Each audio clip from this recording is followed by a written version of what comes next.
Hello and welcome back to the Lore Writer. Today we look into the weird and wonderful cosmology of the Metroid universe, discussing every known dimension and realm within the series, and believe it or not, there are many more than what meets the eye.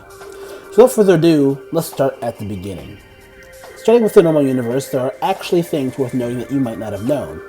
For example, the Metroid Prime art book and other sources in-universe credit the universe as being infinite in size, as opposed to our own finite universe in the real world. On top of that, we know of 3 galaxies. The Milky Way galaxy, which of course is the stage for most of the events of the series. Then there's the Tetra galaxy, which was formerly the heartland of the ancient Olympic Empire, arguably the most advanced species to ever exist in Metroid and valued trading partner of the Luminoth, Chozo, and others. Of course, in the modern day, the Tetra galaxy is a lifeless husk of its former self, due to the complete annihilation campaign of the cosmic horror Guerrilla. The final known galaxy would be the Extreme Galaxy, another completely ravaged galaxy. The Extreme Galaxy used to be inhabited by another ancient civilization that worshipped the gods. However, at some point they displeased those gods, and the Animus, an ancient power created by the gods, completely life-wiped the galaxy and left it a wreck, leaving only the galactic ruins behind. Starting with some of the parallel dimensions to the normal one, we have the Infinity Void. The dimension appears in Metroid Prime Hunters and is the realm in which Guerrilla would be imprisoned inside of its prison ship. As the name implies, it's an infinitely large universe made entirely of formless antimatter and appears to glow a deep yellow and orange in color. Next up, probably the most famous alternate dimension of all, the Dark Aether dimension.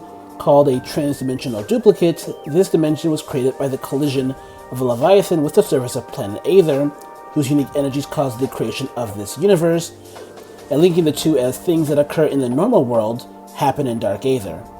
What's more, the wild phasing that were attached to the Leviathan underwent a rapid evolution, becoming the menacing and intelligent race known as the Ing. We know that Dark Aether is largely composed of dark matter, or dark energy, with its atmosphere stated to be made of phazon, rendering it inhospitable for most life forms. This dimension would be destroyed after Samus kills the Emperor Ing and takes the light of Aether it held, causing the entire dimension to implode in on itself and disappear. Prime 2 also introduces us to another dimension via the Dark Burst description, stating that the weapon sends enemies to a so-called Dark Dimension where oblivion awaits. Truly an awful fate for anyone who gets on Samus's bad side, I would say. From there, we got a few more voids, a notable one being the Stronghold voids. These were actually testaments to the technological prowess of the Olympic race, as they either discovered or created the Stronghold voids to house their most sacred relics, the Octoliths, which Samus and the Hunters were scrambling for in Prime Hunters.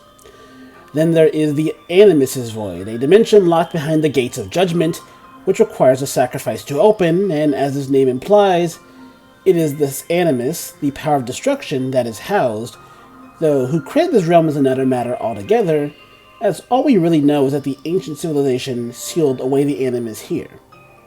Alright, let's get a bit higher dimensional, shall we? We know all the aforementioned realities. These parallel dimensions are encompassed by the interdimensional void, which is effectively the realm in which teleportation technology slips into in order to achieve, well, teleportation, which we can see originally in Metroid Prime 2, but later games like Metroid Dread, we see that these teleporters take advantage of the faster travel without letting the users be scattered in the void. Above that, we have the afterlife. We've actually seen the afterlife briefly during the ending of Metroid Prime Hunters, and of course we can track the Chozo ghosts as they slip in and out of the afterlife with the scan visor in Prime 1. It is a realm that is beyond the veils of time and space. So far, it views the normal world as temporal and frail in comparison.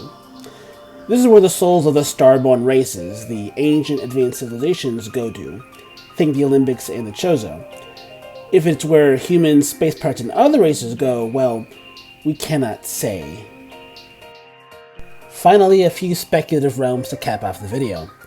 The ones we know exist, just very little about, are some unnamed higher dimensions.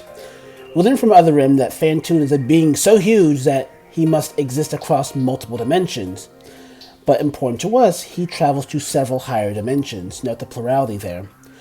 Whilst we don't know the true extent or nature of these higher realms, we know it's enough that Phantoon can simply ragdoll Chozo ghosts, twisting them into the hideous Covern at will. Finally, one that is entirely speculative is Hell. Several times in the manga mostly, Samus puts down a foe or two and she states she will send them to Hell. In the same manga, we see a cross acting as a grave marker for one Rand Apranica, showing that some form of Christian belief is alive and well in Metroid. Now, given Samus is not Christian, and she is privy to more knowledge than most beings about the cosmology, is it possible that she knows something about the afterlife in this case? Maybe. Of course, it could also just be an expression and a figure of speech. We cannot possibly know for sure. Perhaps time will tell, but that's all for today. Now I leave you. Be safe, be wise, and please pray for a true peace in space.